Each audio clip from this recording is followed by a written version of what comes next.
Bueno, ahora le vamos a dar el derecho de palabra a Beatriz Merino, que nos va a hablar de la situación en el Perú.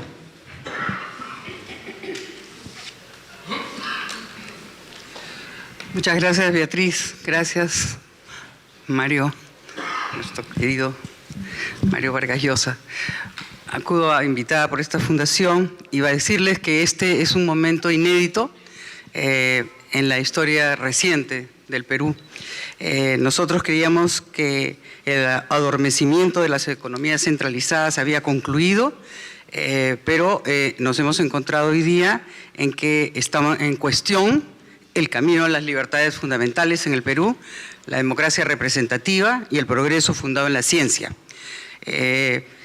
La ruta que creíamos despejada hoy aparece sembrada de obstáculos en el Perú. Pareciera que los viejos fantasmas del intervencionismo, de la revolución, del nacionalismo, en el fondo nunca se erradicaron del todo y hoy día recobran una fuerza que podría ser capaz de echar por tierra todos los esfuerzos democráticos nacionales.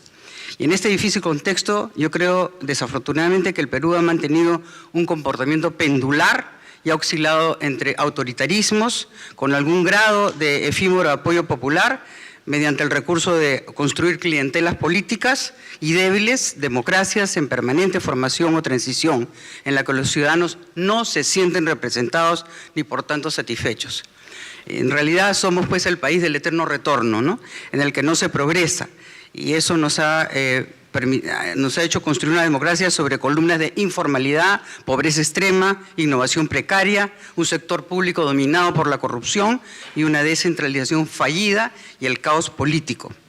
Yo quisiera decirles, hace poco un economista muy brillante del Perú, Waldo Mendoza, nos recordaba que todo lo que habíamos ganado en economía lo hemos perdido lamentablemente en estos últimos años por la pandemia. La realidad nos llegó a detener la economía por los avances del coronavirus, las cuarentenas totales focalizadas, cierre de fronteras, reducción del aforo, etcétera, hicieron colapsar la economía peruana, ¿no? Colapsar el empleo, que bajó entre 35 y 16%, el índice de la pobreza monetaria saltó en 19%, y quizá uno de los peores aspectos es el de la informalidad, ¿no? El de la informalidad laboral. El INEI, el Instituto de Estadísticas, nos dice hoy día que 8 de cada 10 peruanos trabaja informalmente, ¿no? 78.2 dice el INEI. ¿Y eso qué significa? En realidad mucho más que una cifra. Significa que millones de peruanos no cuentan con seguro de trabajo, no cuentan con acceso a créditos bancarios o con una atención sanitaria ofrecida desde el Estado porque no forma parte de una planilla, y en realidad esa informalidad es un atentado contra la calidad de vida de un ser humano. Y la informalidad alimenta la pobreza, que ha sido nuestro adversario permanente, ¿no? Yo quisiera decirles, por ejemplo, que hoy en el Perú 10 millones de peruanos viven con menos de $98 al mes. Que en la pobreza extrema 1.6 millones de peruanos viven con menos de $52 al mes. El Estado no ha sabido responder a esa realidad. Las ollas comunes se han multiplicado durante los últimos años para satisfacer el hambre de miles de peruanos que no cuentan con un seguro, con una pensión o con un bono del Estado. En Lima, solo en Lima, 240.000 personas sobreviven tan solo por la alimentación de las cocinas colectivas. Y en el ámbito de la innovación, seguimos siendo una economía primaria exportadora poco diversificada y con enormes sectores de baja productividad, alta informalidad y bajos ingresos. De tal manera que a eso tenemos que unirle, ¿no es cierto?, el caos político en el que hemos vivido, como todos sabrán, en los últimos 5 años. Cuando tuvimos este nuevo primer gobierno, el nuevo gobierno del presidente Castillo públicamente invitó al sector empresarial a confiar en el gobierno. Sin embargo, de manera contradictoria, pocos días después se anunció el cierre de 4 operaciones mineras, el rechazo a la extensión de permisos de exploración y explotación. Posteriormente, la presidencia del Consejo de Ministros publicó un comunicado descartando el cierre, solicitando el retiro unilateral de las operaciones en las unidades mineras, así como señalando que las empresas mineras pueden solicitar prórrogas, en fin, un enredo, un caos y una falta de consistencia y de política respecto de un sector que es absolutamente indispensable e importante en un país como el Perú. El gobierno actual del presidente Castillo anunció, por ejemplo, la masificación del gas natural en todo el territorio peruano.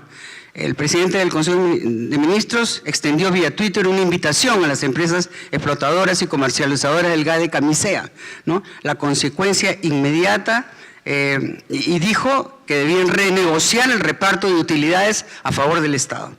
La consecuencia inmediata del rechazo a esta invitación era dijo en el entonces primer ministro Guido Bellido, la nacionalización del yacimiento. En funciones estaba él en ese momento. Después su postura fue desmentida por otros funcionarios del Estado. Y estos mensajes mantienen hoy a la población peruana en una situación de incertidumbre, de inestabilidad y afectando el tipo de cambio, el cual ha sido rescatado en parte gracias a la intervención del Banco Central de Reserva, presidido por un extraordinario peruano, el doctor Julio Velarde. Y esta realidad demanda de políticas serias, coherentes, que disminuyan o reviertan el encarecimiento de los alimentos y del gas. Hay 200.000 peruanos que fallecieron por falta de una atención médica o por tener una atención médica precaria, falta de hospitales o de oxígeno. En el aspecto político, vivimos una permanente campaña electoral. Por la propia esencia de la política peruana, algunas medidas de cortoplacismo no solo no han tenido el efecto esperado, sino que además han sido contraproducentes. De tal manera que yo soy una firme defensora de las políticas económicas y sociales de largo plazo, de la democracia y de la libertad, y tenemos que pensar en la consecuencia de nuestras acciones. Y en eso consiste la responsabilidad que es consustancial a la libertad. Entonces, me detengo ahí, porque Beatriz me llama al orden y me tocaya, y simplemente para decir que en este momento, lamentablemente, si dos palabras pudiesen describir lo que estamos viviendo, son el caos y la mala gestión del nuevo gobierno. Muchísimas gracias, Beatriz. Estupenda presentación.